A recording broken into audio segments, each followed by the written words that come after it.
Eu acho que se há uma coisa para ser destacada da performance do Vojvoda hoje, é que ele corrigiu um erro que vinha sendo recorrente nos últimos jogos, que é a inércia. O Vojvoda, nas últimas 4 partidas, pelo menos, e aí pegando pelo recorte negativo, era um técnico que via o time não funcionar em campo e demorava muito a fazer as alterações. E quando fazia aquela troca de 6 por meia dúzia. Não, eu vou tirar o Pochettino e vou botar o Caleb. Eu vou tirar o Zé Wellison e vou botar outro volante. Então, assim, hoje foi diferente porque o Vojvoda ele pareceu mais com o Vojvoda que a gente está acostumado. O Vojvoda tem um pensamento rápido, que é ousado, que não tem tempo que não tem medo de errar e que mais do que isso, um Vojvoda que mostra que conhece e confia em cada um dos seus jogadores e que tem o elenco na mão. Então, assim, ele não hesitou de tirar um zagueiro e botar um atacante. Ele não hesitou de colocar o Pikachu.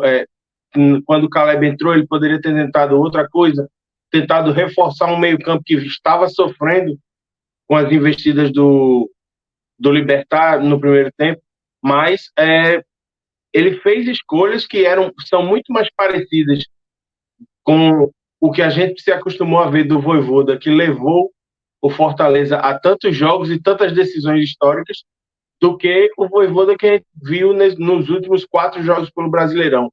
E até vi um pouco também no jogo contra o Libertad, lá no Paraguai, que o time começa bem no primeiro tempo, dá uma queda de rendimento e no final do jogo fica ali naquele sufoco, quase toma um empate. Então, é, foi talvez esse jogo possa ser assim uma renovação de ânimo, uma renovação de fôlego do trabalho do Vojvoda, que se não é questionado por conta do muito crédito que tem, porque realmente assim é dos maiores, se não o maior, de maneira unânime técnico da história do Fortaleza, mas é um cara que vinha sendo contestado por muitas das suas decisões. Inclusive, eu lembro, por exemplo, a coletiva dele no último jogo contra o Goiás, em que ele é assim duramente questionado por um repórter sobre, por exemplo, as escolhas dele de escalar o Marinho e não colocar o Machuca, que é o reforço mais caro da história do Fortaleza, que é um jogador de quase 15 milhões de reais e que todo mundo esperava ver e não entrava em campo e insistia com o Marinho, que vinha de uma sequência muito ruim, vinha sendo infrutífero em campo, muitas vezes até atrapalhando mesmo o rendimento do time. E aí o Vojvoda ele diz assim, ó, eu confio nos meus jogadores, eu acompanho o treinamento e eu sei como fazer a montagem da minha equipe. Então, assim, essa contestação que já começava a aparecer, hoje é respondida com um trabalho muito bem feito dentro de campo. Só que, assim, a gente não pode fechar os olhos para o que está acontecendo. É uma boa vitória, foi algo que deu uma parada nos danos de um dia tão conturbado como foi hoje, pelos motivos que Minhoca já citou, ficar sem o Lucero, ficar sem poder contratar, o time que vai ter que ir para a justiça para tentar reverter essa punição. Mas falando diretamente sobre o jogo, assim,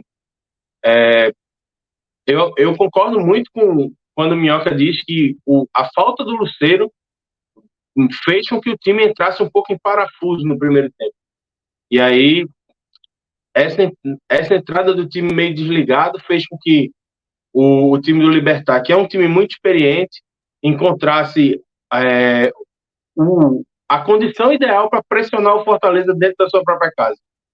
E aí a gente sabe que a torcida que já não está satisfeita, que acabou vaiando o time em alguns jogos, vê o time ser amassado pelo Libertad, o Libertad pressionar, criar chance de gol, acabar não convertendo o que poderia, fazendo só um gol e indo para o intervalo com os pênaltis, sabe que o clima não era a favor. Então a gente vê que o Vojvoda já muda no intervalo, já dá um gás novo ao time, o time volta um pouco melhor. Coincide do Libertad acabar cansando um pouco também, e aí o Fortaleza vai saindo para o jogo, o Vojvoda coloca o time mais à frente, e acaba que o jogador que era o mais contestado, acho que é o mais contestado do elenco do Fortaleza no momento, e aí Se não for, inclusive, eu queria até que Minhoca falasse um pouco sobre como é o termômetro aí em Fortaleza, mas é o que dá para ver daqui e acompanhando os jogos aqui. O momento do Marinho é o momento que mais desagrada a torcida eu acho até na sequência. Rapidinho, eu acho que a gente poderia ter visto hoje, caso o Marinho fosse titular e tivesse apresentado o futebol dos últimos jogos. E ele já estava... Porque o jogo foi fora de casa, né? O jogo foi contra o Goiás. Se o jogo do Goiás tivesse sido aqui a mesma atuação, certamente o Marinho, toda vez que pegasse na bola, seria vaiado. Mas eu ainda acho que, no escopo geral do elenco, eu acho que o Guilherme é mais perseguido. A questão é que, por conta do último jogo, o Marinho, a torcida ficou muito irritada, né? Pelas tomadas de decisões dele na última partida. E aí, assim, essa questão as decisões dele de taca o Tite, coloca o Guilherme e coloca o Marinho no lugar do Machuca, o cara que todo mundo queria ver e que no primeiro tempo foi a alternativa, a válvula de escape, foi o único cara que deu alguma vazão e alguma possibilidade do Fortaleza chegar ao ataque, já deixa o torcedor um pouco o pé atrás. E aí o Marinho, assim, responde, um jogador que é habituado a estar nos momentos decisivos de competições sul-americanas, que já foi rei da América, que jogou Libertadores pelo Flamengo, que foi campeão da Libertadores pelo Flamengo, hoje encontrou a condição ideal para dar a resposta àqueles que o estavam contestando. Numa cobrança de uma falta assim, completamente fruto do destempero do Pires, que dá uma cotovelada no Pikachu, ele vai lá de perna esquerda e bate de maneira magistral no canto do goleiro. Aí empata o jogo, o Fortaleza até tem mais o controle do jogo, tenta segurar as ações para poder levar para o empate, e aí tem o suco do futebol sul-americano, né? Tem confusão, tem expulsão e tal, tem acréscimo até os 57. Torcedor invadindo, né? Torcedor que invade, mas assim, a classificação é uma resposta. Só que, na minha opinião, o alerta continua ligado.